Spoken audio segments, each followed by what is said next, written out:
Bélgica sobre los activos rusos congelados, lo que están listos, dispuestos y capaces de hacer. If you take the cash and you give it to the Ukraine, the cash is gone. It's not there anymore. So somebody needs to guarantee the moment it goes wrong, then in a very short amount of time, 140, 160, it depends on how much you use. The money that you've used, let's say 140, that's the figure I've been reading, 140, that you need to put 140 billion euros on the table immediately. And these guarantees have to be not vague, but concrete, because of course the markets are watching. And if they see, you take out of Euroclear 140 billion, you start doing things with that, but you do not have a backstop for that in cash. There's no solution for your guarantee. There's no real solution. Then there will be a market reaction. Then you will undermine the trust in Euroclear as a financial institution. The Euroclear holds trillions of euros in reserve. If there is a breach in the trust in the financial system, there will be very heavy consequences for our financial system and even for the Eurozone. So that guarantee has to be very, very solid. And that is, of course, a big question. Who's going to give that guarantee? Is it the member states? It's a question. I asked my colleagues, is it you? Is it the member states? Because the European Commission can make an ordinance saying we will take the money, but the European Commission cannot obligate a member state to sign a guarantee. That's a sovereign competence, which means that everybody has to put a signature on a paper saying I'm responsible for X% of that operation, and the moment it goes wrong, I will immediately pay the amount of cash if it's needed. I asked my colleagues who is ready, willing and able to sign that. Because you take the money from my country, it goes wrong. I am not able, certainly not willing, but even not able to, in a week's time, pay 140 billion euros out of Belgium's rich and full pockets. We're not able to do so, so I would imagine that everybody who's really for this decision, really wants to make it happen, also is ready, willing and able to sign the guarantee so that I can sleep quietly at night, knowing that if it goes wrong, if it goes sour, that the solidarity will make that the money is actually there. This question was not answered with a tsunami of enthusiasm around the table. I think maybe colleagues are reflecting on this now and know that certainly after Christine Lagarde confirmed that this is the case, the guarantees have to be there, they have to be concrete, they have to be immediate. So they heard it from Christine Lagarde, so I guess they all went home reflecting on this, saying, if we move forward on the Russian money, I actually morally am obligated to go before my parliament and say, if this goes wrong, we also have a problem, and I had to put my signature on a document for these guarantees. If it's not from the member states that this guarantee will come, it is for me a question mark from where else it could come. I have no answer to this question, and I did not receive an answer to this question, although it's an important one. That's the second problem, the guarantees. Then there is a third problem that Christine Lagarde put on the table, that I also asked questions about, but nobody elaborated on it, but she spontaneously talked about it. That is, of course, the risk for the Eurozone. And her strong recommendation is that if you do an operation like that and you want the world to perceive it as a legitimate operation, that it would be good if you do not do it alone. And that is what I asked my colleagues also.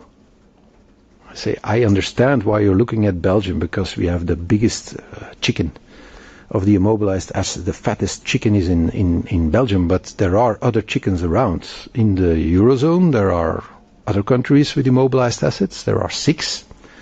None of them have ever given any transparency on how much money they have. no transparency on the windfall profits of that money, no transparency on the tax income of that money. Actually, Euroclear is the only financial institution in the world that is implicated in the solidarity for Ukraine. There is at least as much money in the rest of the world. Trump says 300 billion. This means that half of it is in Euroclear and the other half is the world round. But nobody ever talks about this. Nobody ever volunteered to say, I also, Japan, 50 billion, I also have windfall profits, I also have tax money, I could offer that money to Ukraine. We're the only ones doing it. So you can imagine for me that it is a bit sour that we are finger-pointed now as the unwilling country. Politico said that I'm a bad boy. A bad boy, me? How can you imagine that? Everybody confirmed that I'm a good boy. It was like I was assisting my own funeral. They all said, no, you're a good boy. That's like your funeral, everybody comes and say that you're very nice. I'm not a bad boy. We're the best boy in town. We're the best boy in town. If you talk about immobilized assets, we are the very, very best. And Lagarde said, if you move, then you have to move together, and preferably with a non-euro country. Okay, this also is a problem.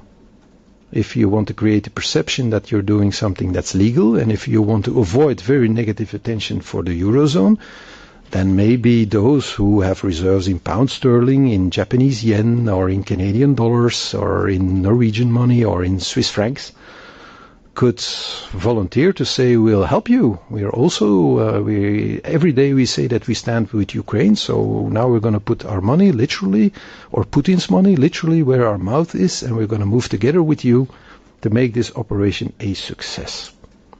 So these are three issues. It took us a long time to discuss them. We discussed about this for hours. And then afterwards at the dinner we discussed it with Christine Lagarde, who gave her expert opinion, and also indicated that these problems that we put on the table are actually real. They're real. They're not imagined. They are not a question of not being willing or being reluctant. It's because they are real and they have to be solved. And the conclusion of the Council at the end of the day, if you look at the draft, you will see that it is short, and that it only says that there is a problem with the financing of Ukraine. This is true. Everybody thinks that this should be solved. 26 of the 27 want to solve the financial problem of Ukraine. I also. I'm ready, willing and able to do whatever it takes to help the Ukrainian ally. Let there be no doubt about this. And that the Commission has to work on proposals, plural, for solutions. Of proposals, plural, for a solution, single, to get this done. And the drafting also states the obvious, that the immobilized assets will stay immobilized until the end of the war, which was always, of course, the philosophy of the immobilized assets, so that's a no-brainer. But for the rest, it is a question mark. So I guess in this problem will return to the table, because time is running out. I think before the end of the year we need a solution to keep Ukraine in the war and to take care of their financial problems. I'm ready, willing and able to do so, and so I'm ready, willing and able to engage, as we are a particular member state, holding Euroclear, we are a particular member state, so I'm ready to engage with the Commission and other people who might want to talk to me about it, to say, are there solutions for the problems that we put on the table? So, to summarize, can we make it legal? And what are the risks and the countermeasures that we face? The legality and the countermeasures of Putin. Can we convince another country outside of the Eurozone, in the Eurozone, maybe the six, and can these six convince another countries to move along with us? And third problem, and I think the biggest problem, how do you guarantee that the cash is there immediately when it goes wrong? If we find solutions for these three problems, then maybe we can go ahead. If not, maybe another option can be put on the table to get the financing of Ukraine on the road. that's about it, I see.